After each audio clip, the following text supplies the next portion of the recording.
13장 15절부터 20절 말씀입니다. 만화가 여호와의 사자에게 말하되 구하옵나니 당신은 우리에게 머물러서 우리가 당신을 위하여 염소새끼 하늘을 준비하게 하소서 하니 여호와의 사자가 마노아에게 이르되 내가 비록 나를 머물게 하나 내가 내 음식을 먹지 아니하리라. 번제를 준비하려거든 마땅히 여호와께 드릴진다 하니 이는 그가 여호와의 사자인 줄 마노아가 알지 못함이었더라. 마노아가 또 여호와의 사자에게 말하되 당신의 이름이 무엇이니이까 당신의 말씀이 이루어질 때 우리가 당신을 존귀히 여기리이다 하니 여호와의 사자가 그에게 이르되 어찌하여 내 이름을 묻느냐 내 이름은 기묘자라 하니라. 이에 마노아가 염소 새끼와 소재물을 가져다가 바위 위에서 여호와께 드림에 이적이 일어난지라. 마노아와 그 아내가 본즉 불꽃이 제단으로부터 하늘로 올라가는 동시에 여호와의 사자가 제단 불꽃에 휩싸여 올라간지라.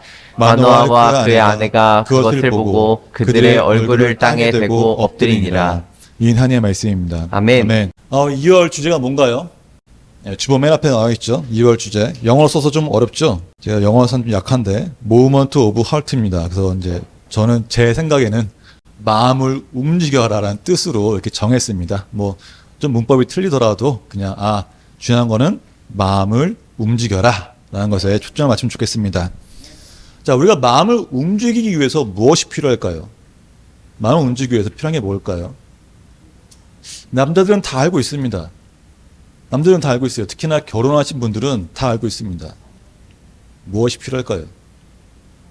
예, 배우자의 마음에 감동을 줘야 합니다. 예, 감동을 줘야 마음이 움직여서 결혼을 하게 되는 것이죠. 자, 마음에 감동이 없으면 움직이지 않습니다. 아무리 지식으로 알고 있을지라도 마음이 움직이지 않으면 행할 수 없는 것입니다. 그래서 마음에 감동이 일 때 우리의 마음이 움직인다는 것입니다. 그래서 우리 마음에 무엇을 담느냐가 정말 중요하다는 것이에요. 우리 마음에 무엇을 담아야 할까요? 답은 나와 있죠. 오직 주님을 담아서 하나님의 기뻐하시는 삶이 되시기를 주님의 이름으로 축복합니다. 아멘. 자, 오늘 말씀 제목은 찾아오시는 하나님입니다. 오늘 사사기를 보면은 이 사사기가 여호수아가 죽은 이후부터 사무엘이 등장하기 전까지의 이스라엘 역사를 기록한 것이 바로 이 사사기입니다. 그런데 이 사사기 시대는 안타깝게도 하나님을 잃어버린 시대입니다. 사사기 2장 10절 보니까 그 세대의 사람도 다 그 조상들에게 돌아갔고 그 후에 일어난 다른 세대는 여호와를 알지 못하며 여호와께서 이스라엘을 위하여 행하신 일도 알지 못하였더라. 많은 사람들이 여호수아가 죽은 이후에 그들은 하나님을 알지 못했다고 말합니다. 하나님 관계가 끊어지고 더 이상 하나님이 어떻게 역사하시는지를 다 잊어버리고 그들 스스로 자기들의 생각대로 본능대로 살아온 시대가 바로 사사시대입니다. 그래서 19절 보니까 그 사사가 죽은 후에는 그들이 돌이켜 그들의 조상들보다 더욱 타락하여 다른 신들을 따라 섬기며 그들에게 절하고 그들의 행위와 패역한 길을 그치지 아니었으므로라고 기록되어 있습니다. 그들이 죄악 가운데 있을 때 하나님께서 그들을 사랑하셨기 때문에 은혜를 베푸시기 위해서 사사들을 보냈습니다. 뭔가 회복이 되어지고 뭔가 잘 되는 데 있지만은 사사가 떠날 때 어떻게 했습니까? 그 전보다 더 타락하게 됐다는 것입니다. 그래서 사사가 나타나고 회복되었다가 타락하고 회복하고 그래서 점점 내려가는 시대인 거예요. 그러다 보니까 이 시대를 갖다가 하나님을 잊어버린 시대라고 말하는 것입니다. 이것이 바로 오늘 본문의 기본적인 배경입니다. 1절 보니까 이스라엘 자손이 다시 여호와의 목전에 악을 행하였으므로 여호와께서 그들을 40년 동안 블레셋 사람의 손에 넘겨주니라.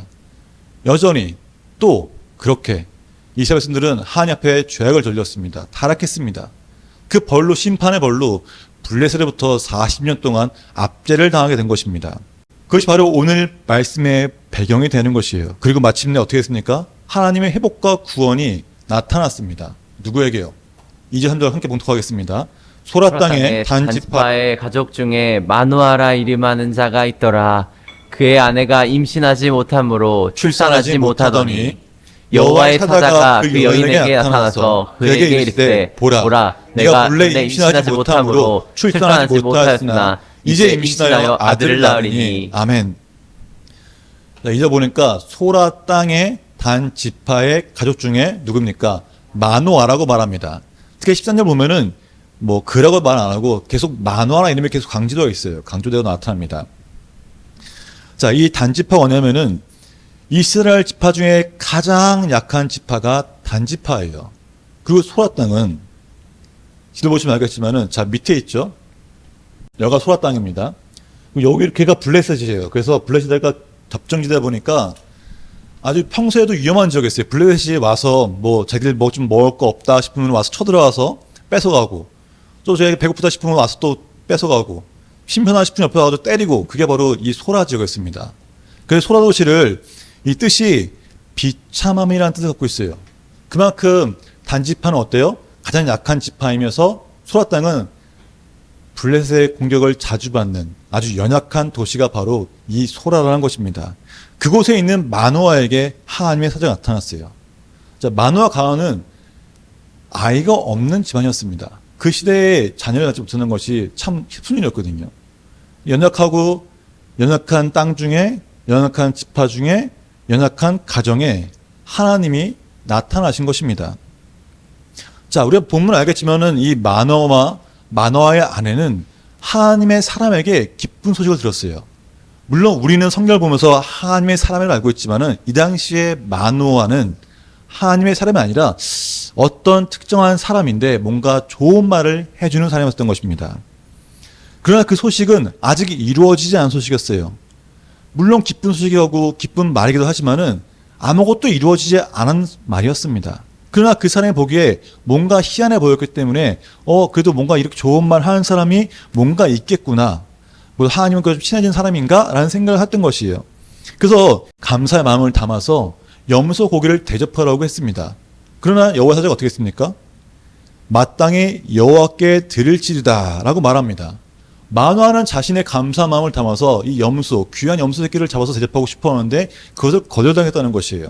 그래서 마노아는 음식을 대접하지 못했기 때문에 그러면 당신의 이름이라도 좀 알려주십시오 라고 말합니다. 17절입니다. 함께 보겠습니다. 마노아가 또 여호와의 사자에게 말하되 당신의 이름이 무엇이니까? 당신의 말씀이 이루어질 때에 우리가 당신을 존귀히 여기리다 하니 라고 말합니다. 자, 마노아가 말한 것이 뭡니까? 당신이 말한 것이 이루어지기를 바라고 있습니다. 그러나 혹시라도 만약에 그 말씀이 이루어진다면은 내가 당신의 이름을 높이고 싶습니다. 그러니 당신의 이름이 무엇일까 묻는다는 것이에요. 그때 여호와 사자가 뭐라고 말합니까? 나는 기묘자라 라고 말한다는 것입니다. 기묘자. 기묘자가 무엇입니까? 이사야서 9장 6절에 보기면 함께 보독할까요? 이는 한 아기가 우리에게 낳고 한 아들을 우리에게 주신 바 되었는데 그의 어깨에는 정사를 메었고 그의 이름은 기묘자라 모사라 전능하신 하나님이라 영존하신 아버지라 평강의 왕이라 할 것입니다. 아멘. 이사야서에서 기묘자는 곧 예수님을 말합니다. 구약의 예수님이 나타나서 마노아에게 자신을 기묘자라고 말한 것이에요. 마노아는 그것이 여전히 여호와의 사자인 줄을 알지 못했습니다. 그리고 여호와의 사자에게 들은 것처럼 마노아는 그러면 내가 당신을 못하니까 하나님께 영광을 돌리기 위해서 이 제단 위에 염소새끼와 소재물 놓고 번제를 드리겠습니다 하고 이제 갔죠. 그때 어떻게 했습니까? 그때 제단부터 하늘로 치솟는 불이 타고 있을 때 여호와의 사자가 그 불을 타고 하늘로 쭉 올라오는 걸 보게 됩니다. 그리고 그때 마노아의 아내는 보자마자 하나님의 사람이구나, 여호와의 사자구나 하면서 엎드렸다는 것이에요. 이게 바로 오늘 본문의 이야기입니다. 자, 가장 약했던 이 마노아에게 하나님이 찾아오셨어요. 마노아는 환경만 약했던 것이 아닙니다. 가장 단지파, 제일 약한 지파였고 도시 중에 블레셋에 많이 쳐들어오고 살기 어려운 이것뿐만이 아니라 마노아의 자체가 약했던 사람이에요. 왜냐하면은 그 성격을 22절에서 볼 수 있는데 22절에 보면은 그의 아내에게 이르되 우리가 하나님을 보았으니 반드시 죽으리로다 하니라 말합니다. 아내와 같이 하나님을 봤어요. 이 사람이 여호와의 사자인 걸 알았다는 것이에요. 그 성경에 써있는 대로 이제 죽었다. 여보를 어떻게 우리 죽었어. 이제 큰일 났어 라고 말한다는 것이에요. 물론 틀린 말은 아닙니다. 성경에 기록되기를 하나님을 직접 본 자들은 다 죽는다고 성경에 기록되어 있습니다. 이런 것을 보면은 마노아는 하나님에 대해서, 하나님의 말씀에 대해서 알고 있던 자예요. 그러나 하지만 그것뿐이라는 것입니다. 그것만 알았겠다는 것이에요. 그냥 말씀을 지식으로 알았기 때문에 22절에 고백을 한다는 것입니다. 만약에 마노아가 하나님의 말씀을 깊이 묵상하고 그 묵상하는 가운데 하나님의 은혜와 사랑을 알았다라면은 마노아의 아내처럼 논리적으로 해석하고 이렇게 두려워하지 않을 것입니다. 하지만 마노아는 그러지 못했습니다. 오히려 의심하고 불신하는 가운데 있었기 때문에 하나님의 말씀이 임한다고 때 뭐 그러면 좋은 거고 아니면 말고 이런 안일하시고 되는 것이에요. 그런 마음가 있었기 때문에 하나님의 사자를 봤을 때 이제 죽었구나 하는 생각을 더했다는 것입니다. 그러나 오히려 이름조차 기록되지 않은 이 마노아의 아내를 통해서 하나님의 사랑과 은혜를 통해 말씀이 이루어진다는 것을 믿게 되었다는 것입니다. 바로 아내를 통해서요. 이 아내의 믿음을 통해서 약함이 하나님의 권능이 임하는 가정으로 된 것입니다. 만약에 마노아에게 이런 아내가 없었다면은 마노아는 그 어떤 것도 삶 가운데 인하지 않았을 것입니다. 하지만 이 마노아의 아내가 마노아의 두려운 마음을 붙잡고 왜 그러냐? 믿음으로 나가야 된다. 하나님이 이렇게 역사하신 분이다. 라고 분명히 논리적으로 설명했기 때문에 더욱더 믿음으로 나갈 수 있던 것입니다. 우리는 마노아를 통해서 우리의 약함이 하나님의 권능이 임하는 자리가 될 수 있다는 것을 보게 된다는 것입니다. 그래서 우리는 본문을 보면서 이런 생각을 하죠. 마노아에게 하나님이 찾아오신 것처럼 내 삶 가운데, 나의 약한 연약한 마음 가운데 하나님이 찾아왔으면 좋겠습니다. 하나님이 찾아오길 바랍니다라고 생각한다는 것이에요. 그러나 이미 하나님께서는 우리를 부르시며 우리에게 오셨다는 사실입니다. 요한복음 1장 12절 항상 읽는 것이죠. 함께 봉독할까요? 영접하는 자, 곧 그 이름을 믿는 자들에게는 하나님의 자녀가 되는 권세를 주셨으니. 아멘. 이제는 외우셔도 되죠. 하도 많이 하니까요. 바로 이겁니다. 우리는 예수님 영접함으로써 하나님의 자녀가 되었습니다. 이미 하나님께서 우리를 부르시고 찾아와 주셨으며 우리에게 하나님의 영인 성령님을 우리에게 주셨다는 것입니다. 하나님의 영이 우리 안에 거하기 때문에 하나님께서 원하시는 복된 삶을 살아갈 수 있는 능력과 힘을 공급받는 것이에요. 그런데 불구하고 마노아처럼 하나님 말씀 앞에 뭐 되면 좋고 안 되면 어쩔 수 없고 이런 안이한 생각으로는 하나님 주신 그 복된 삶을 살 수가 없습니다. 마노아의 아내처럼 하나님께서 나를 사랑하신다는 확신을 갖고 나아갈 때 하나님의 말씀이 우리 삶 가운데 이루어지는 것입니다. 그 확신을 어떻게 할 수 있을까요? 하나님이 어떤 분인지를 분명히 알 때 이루어진다는 것입니다. 하나님 어떤 분이십니까? 네, 좋으신 분이시죠. 성경의 쉬운 성경 한번 볼까요? 이 요한복음 1장 13절입니다. 함께 봉독하겠습니다. 좋은 가문에 태어난 사람들만 하나님의 자녀가 되는 것이 아닙니다. 또한 어떤 사람들의 계획이나 바람에 의해서 그리고 그들의 조상으로 말미암아 하나님의 자녀가 된 것도 아닙니다. 다만 그들은 하나님 자신이 그들의 아버지라는 사실 때문에 하나님의 자녀가 된 것입니다. 아멘. 신약의 성경에서는 이렇게 설명하고 있습니다. 하나님의 자녀가 된다는 것은 우리가 날 때부터 기독교 집안이거나 뭐 누구와 뭐 밑에서 계속 연결될거 이런 게 아니라는 거예요. 뭐예요? 하나님이 아버지라는 사실을 그걸 안다는 것입니다. 믿는다는 것입니다. 하나님께서 나의 아버지가 되시는 것을 확신하고 믿는 자에게는 이 성경에 곁들인 하나님의 말씀이 단순한 문서가 아니에요. 나의 아버지가 나에게 하시는 말이라는 겁니다. 그래서 이 말씀을 읽을 때 이 말씀을 보면서 레마의 말씀이 떠오른다는 것이에요. 아, 맞아. 이게 나에게 하나님이 나에게 주신 말씀이구나. 그 마음을 갖는 것은, 마음에 감동이 오는 것은 바로 이 하나님의 말씀이 나의 아버지의 말씀이라는 것을 분명할 때입니다. 저도 이제 아버지가 이제 소천하신 지 몇 년 됐는데, 아버지가 망한 대로 하지 않았지만은 그 문득문득 아버지가 했던 대화가 생각나는 게 있습니다. 아버지가 마지막 하셨던 말씀이 생각이 나요. 계속요. 마지막 하셨던 말씀들.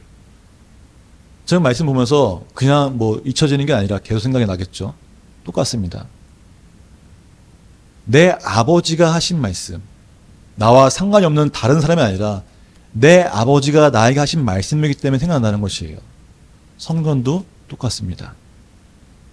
이 하나님의 말씀이 나와 상관없는 내가 모르는 사람이 하신 말씀이 아니라 나를 사랑하시고 나에게 은혜를 주시며 나를 아껴주시는 나의 아버지가 되시는 하나님께서 나에게 주시는 말씀이라는 그 마음이 있을 때 이 말씀은 나의 마음에 감동이 되는 것입니다.